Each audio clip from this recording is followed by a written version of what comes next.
Bienvenue dans Questions-Réponses. Avec moi sur ce plateau, le pasteur Ange Bienvenu Alouna, visionnaire de l'église La Vie en Jésus-Christ. Bonjour pasteur. Bonjour madame. Alors avec vous, nous poursuivons donc sur le thème les méfaits de la disgrâce, un thème que vous avez abordé dimanche dernier. Et sur ce plateau, vous affirmiez que la disgrâce était donc la perte des faveurs accordées par Dieu.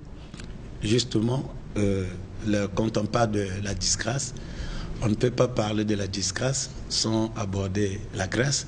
Et j'aimerais rappeler aux bien-aimés que lorsque nous parlons de la grâce, c'est une faveur imméritée que nous recevons de notre Seigneur. La grâce, c'est le don gratuit donné par Dieu aux hommes. Et parler de la disgrâce, et quand vous perdez toutes ces faveurs de Dieu. Alors, ici, nous avons un Dieu d'amour et nous avons un Dieu de justice. Et Romains 11, 22, comme nous l'avons su le souligner le dimanche passé, et nous avons un Dieu qui nous présente ses bontés, un Dieu qui vous présente ses faveurs, et un Dieu également qui vous présente l'autre face de la sévérité. Alors, dans cette face de la sévérité, nous avons le cas de Sodome et Gomorrhe, Dieu qui a détruit Sodome et Gomorrhe. Et dans ce cas de Dieu de justice, de la sévérité également, nous avons le cas de Anania et Saphira. Et ils ont voulu abuser de cette grâce jusqu'à mentir à Dieu. On ne voit pas Dieu, mais devant les serviteurs de Dieu, ils ont menti et Dieu leur a ravi le souffle de vie. C'est la disgrâce. Et nous avons également Jésus-Christ qui arrive dans le temple de son Père. Il va dire que ma maison est appelée comme une maison de prière. Vous en avez fait comme une caverne voleur, puisque les gens vendaient dans le temple. Et Jésus-Christ s'est énervé et il a renversé les tables. Il les a pourchassés.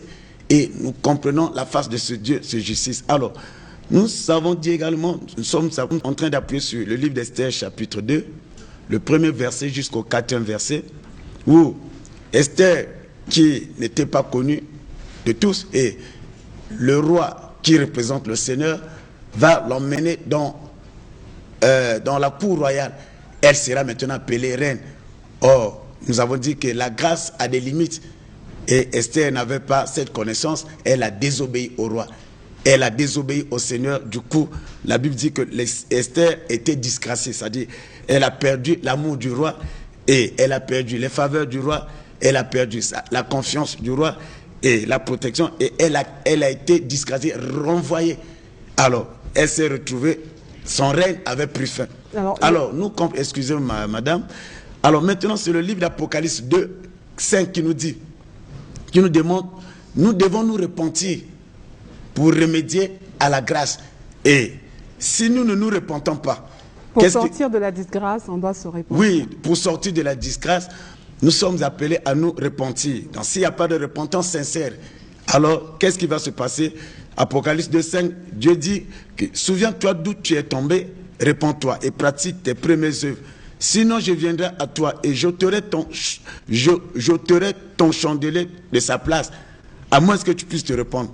Alors donc, le bien-aimé qui me suit, s'il ne se répand pas, Dieu va retirer ce qu'il a. Et nous avons l'histoire dans Luc chapitre 16, 19 à 31, ce qui s'est passé avec le jeune riche et le Lazare. Et le riche a tout amassé, mais il ne s'est pas comporté, il n'a pas respecté la grâce. Qu'est-ce qui s'est passé?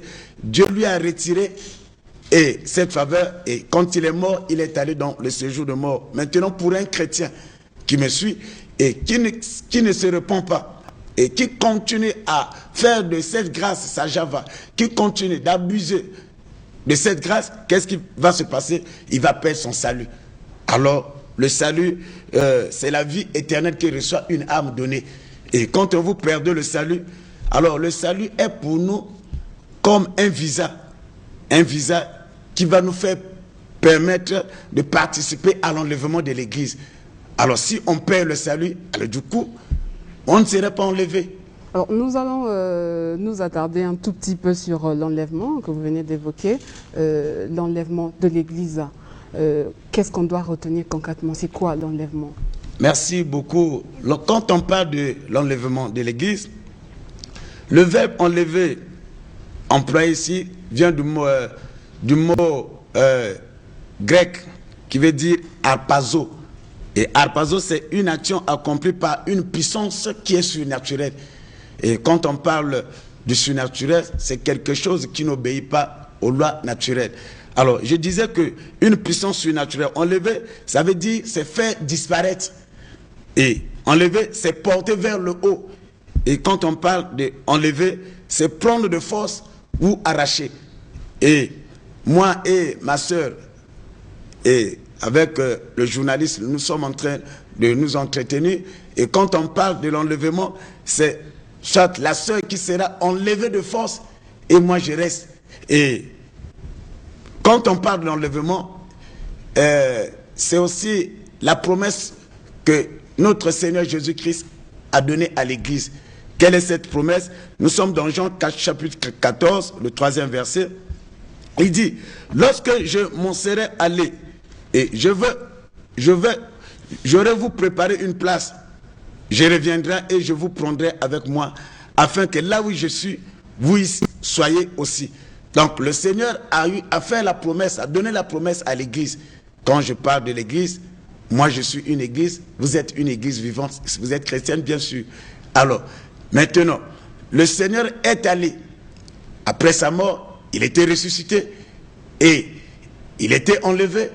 Maintenant, avant de partir, il a fait cette promesse à l'Église, il reviendra pour prendre son Église et de l'emmener auprès du Père. Donc, ceux qui seront enlevés, ce sont des chrétiens vivants et aussi des chrétiens ressuscités. Oui, ceux qui seront enlevés. Et nous avons... L'enlèvement va se passer avec deux dimensions. Deux dimensions. Et la Bible nous dit ceci, et lorsque nous essayons un peu de voir, et d'après la parole du Seigneur, la Bible nous dit que nous serons transformés, pour être enlevés à la rencontre du Seigneur, qui va se présenter sur les airs. Et 1 Thessaloniciens 4, verset 15 à 18 nous dit ceci. Voici en effet ce que nous déclare d'après la parole du Seigneur. Nous ne mourrons pas tous. C'est-à-dire, ici la Bible nous dit d'une manière simple, pour ceux qui sont morts, car le Seigneur a un signal. Donc, ce sont les morts en Christ qui seront enlevés en première position. Et ensuite, nous, les vivants, nous allons les rejoindre. Et l'enlèvement va se passer de façon très secrète. Selon Hébreux 11, verset 5, la Bible nous parle comment Enoch était enlevé. Et cet enlèvement également va se passer d'une manière sélective. Quand je parle d'une manière sélective, Romains 8, 11 nous dit que seuls ceux qui ont l'Esprit de Dieu, ceux qui ont l'Esprit de Dieu, et ce sont les personnes qui seront enlevées. Et Luc chapitre 17, verset 34 à 35 nous dit que deux seront sur un même lit, mais l'autre sera enlevé et l'autre va rester. Ceux qui ont l'Esprit de Dieu, c'est ceux qui font donc la volonté de Dieu. Ok, ceux qui ont l'Esprit de Dieu, c'est ceux qui font la volonté de Dieu. Ceux qui ont l'Esprit de Dieu, et c'est ceux qui marchent également dans la crainte de Dieu. Et voilà d'une manière succincte. Le but de l'enlèvement, est-ce que c'est juste rencontrer le Seigneur dans les airs ou bien il y a autre chose? Alors, là, vous me posez une question. Le but, pourquoi l'Église va-t-elle être enlevée? Merci beaucoup. Vous savez, sous les cieux, il y a un temps pour chaque chose. Il y a un temps pour s'aimer, il y a un temps pour récolter. Alors, nous vivons le temps de la grâce. Mais ce temps-là a une limite.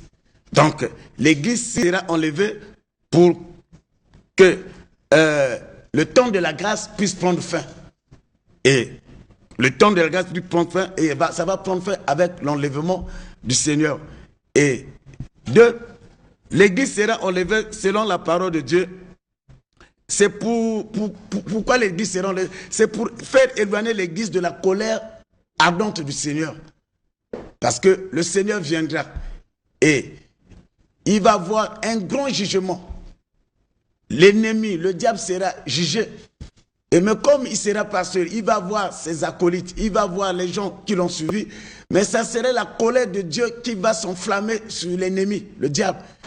Mais comme cette colère, Dieu ne veut pas, le Seigneur ne veut pas que son Église puisse subir cette colère. Le long de tout ce qui va se passer, le Seigneur ne voudra pas que voir son épouse assister à cela. Et il faut que l'Église soit enlevée afin que quand le Seigneur va juger le diable et tous ceux qui l'ont suivi, que l'Église soit épargnée de ces moments. L'enlèvement, pasteur, on peut dire que c'est un événement du temps de la fin. Bien sûr, l'enlèvement, c'est un élément du temps de la fin. Je ne sais pas si j'ai emmené un support. Oui, on va suivre, mais il y a un constat, pasteur, dans les églises dites de réveil, le thème sur l'enlèvement n'est presque pas abordé. Bon, madame, vous savez... Contrairement à l'église dite du message. Bon, contrairement à l'église du message, bon, lorsque les hommes de Dieu prêchent en scène, ils sont conduits par le Saint-Esprit. Bon, je n'ai pas eu à faire ce constat peut-être dans toutes les églises, sinon là où je dirige, j'enseigne aux gens l'enlèvement et d'être prêt, ainsi de suite. Alors, le constat, si vous le faites en tant que journaliste, vous passez de gauche à droite, bon, ça serait dommage et j'aimerais dire aux hommes de Dieu que le temps que nous vivons, c'est le temps le plus critique. Le Seigneur revient bientôt, nous devons préparer ce peuple-là. Comment le préparer? À travers de tels enseignements, parler de l'eschatologie personnelle, parler de l'eschatologie générale personnelle, où va l'homme après sa mort, et l'eschatologie générale, et qu'est-ce qui va se passer après la fin de ce monde? Voilà. Tout à l'heure, pasteur, vous nous avez parlé de la vidéo. Eh bien, si du côté de la réalisation, tout est prêt, on va donc suivre cette vidéo qui montre justement comment l'Église sera enlevée. L'enlèvement de l'Église, bien sûr.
Voilà, pasteur, nous avons suivi donc cette vidéo qui montre un peu comment l'église sera enlevée. Tout à l'heure, Ralph Okemba a souligné en fait qu'il y avait en grande partie des blancs. Est-ce que l'enlèvement ne concernait que les blancs? C'est sa question qu'il a posée. Non, non, non. Et ici, l'élément ne comporte pas seulement les blancs. Il y a des noirs. Comment l'enlèvement, l'église, quand on parle de l'église, l'église, c'est toute personne qui a reçu Jésus-Christ comme Seigneur et Sauveur. Et les noirs, les blancs, voilà un peu. Alors, s'il faut résumer donc ce que nous venons de suivre en quelques mots, pasteur, qu'est-ce qu'on doit retenir sur cette vidéo, bien sûr, qu'on venait de suivre? Sur cette vidéo, nous comprenons que beaucoup de gens seront surpris.